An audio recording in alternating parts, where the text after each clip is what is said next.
Hello YouTube, and today I'm making a video on how to get rid of the creaking sound you can get on your MacBook Air or Pro after maybe a few months of use or even after a week of using it. Now by this sound I mean the sound you can get when applying pressure to these areas.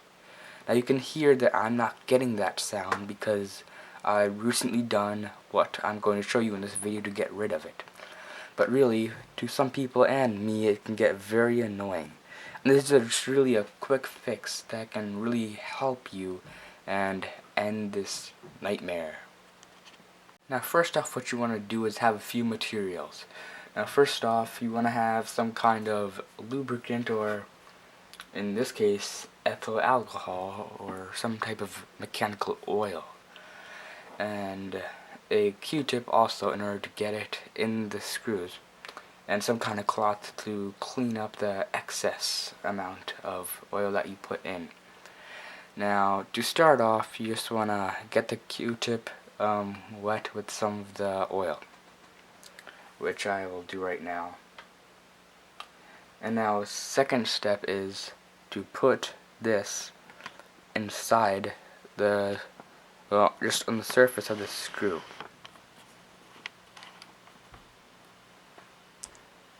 Like this. And you want to press down on it in order for it to get into the screw.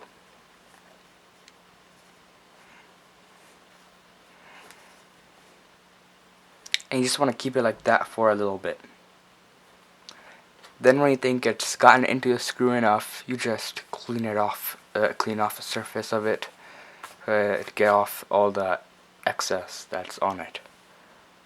And really that should be it.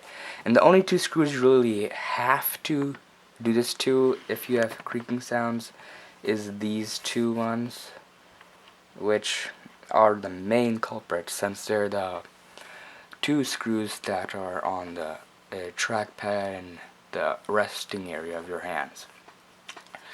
But if you want to ensure there's no crackling at all, you can do it with the rest of the screws and you should have no more problems. You may have to repeat this after like 2 months or something, but it's worth it because you bought a $1,000 plus computer and you don't want to have to deal with these problems.